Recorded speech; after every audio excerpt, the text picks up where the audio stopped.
Okay, well, welcome back for day 25 of Advent. Getting closer and closer to Christmas, and this story is getting more and more exciting.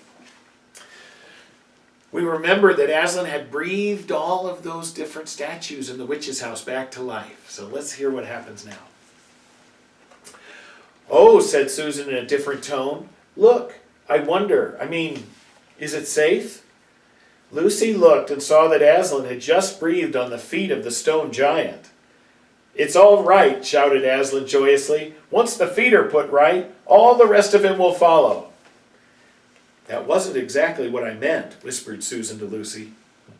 But it was too late to do anything about it now, even if Aslan would have listened to her. The change was already creeping up the giant's legs. Now he was moving his feet.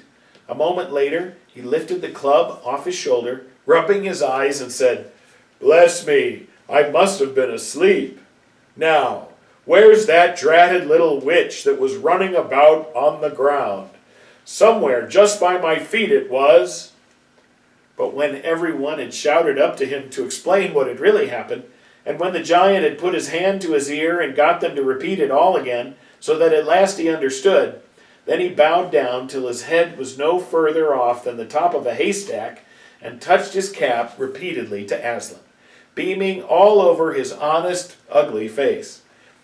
Giants of any sort are now so rare in England, and so few giants are good-tempered, that 10 to 1 you've never seen a giant when his face is beaming. It's a sight well worth looking at. "Now for the inside of the house," said Aslan. "Look alive, everyone. Upstairs and downstairs and in my lady's chamber. Leave no corner unsearched. You never know where some poor prisoner may be concealed."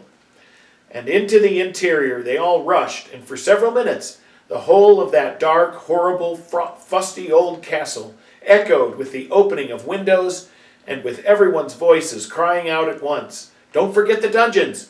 Give us a hand with this door! Here's another little winding stair!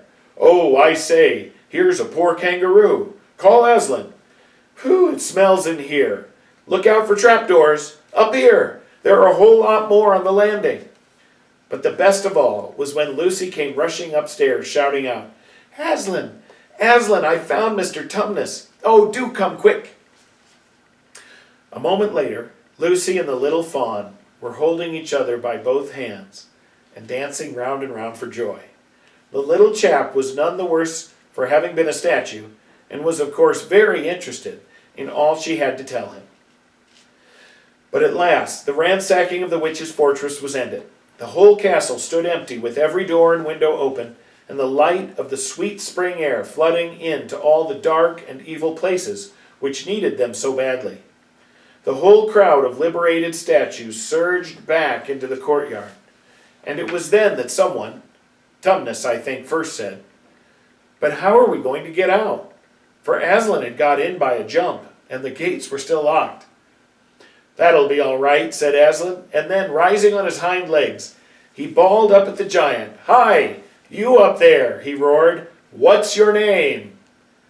"Giant Rumblebuffin, if it please your honor," said the giant, once more touching his cap. "Well then, Giant Rumblebuffin," said Aslan, "just let us out of this, will you?"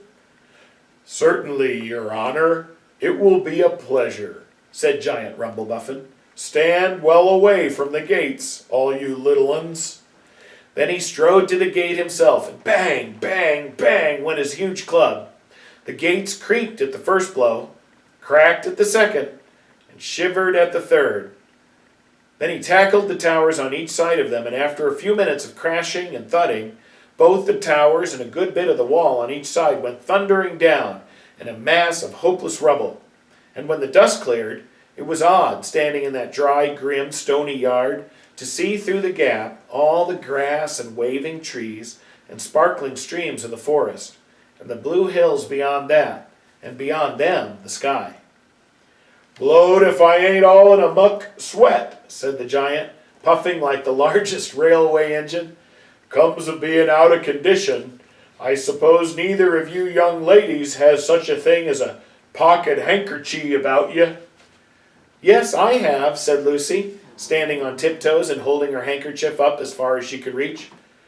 "Thank you, Missy," said Giant Rumblebuffin, stooping down. Next moment, Lucy got rather a fright, for she found herself caught up in midair between the giant's finger and thumb. But just as she was getting near his face, he suddenly started and then put her gently back on the ground, muttering, "Bless me, I've picked up the little girl instead. I beg your pardon, Missy. I thought you was the handkerchie." "No, no," said Lucy, laughing. "Here it is." And this time he managed to get it. But it was only about the same size to him that a saccharin tablet would be to you, so that when she saw him solemnly rubbing it to and fro across his great red face, she said, "I'm afraid it's not much use to you, Mr. Rumblebuffin." "Not at all, not at all," said the giant politely. "Never met a nicer handkerchie. So fine, so handy, so I don't know how to describe it." "What a nice giant he is," said Lucy to Mr. Tumnus. "Oh yes," replied the fawn. "All the Buffins always were. One of the most respected of all the giant families in Narnia. Not very clever, perhaps. I never knew a giant that was. But an old family, with traditions, you know. If he'd been the other sort, she'd never have turned him into stone."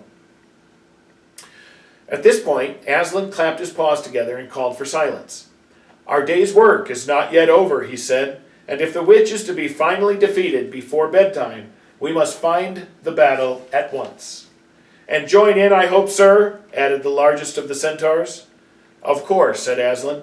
"And now, those who can't keep up, that is, children, dwarves, and small animals, must ride on the backs of those who can, that is, lions, centaurs, unicorns, horses, giants, and eagles.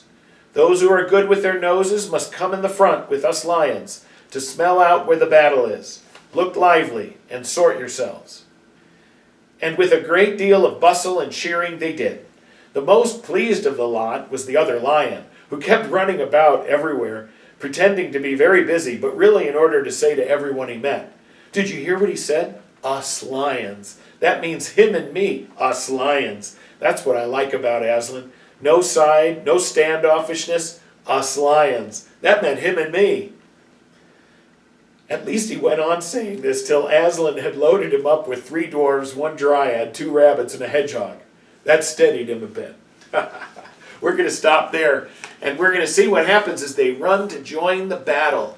So God bless everyone at your house, and I hope you enjoyed today, and we'll see you again tomorrow.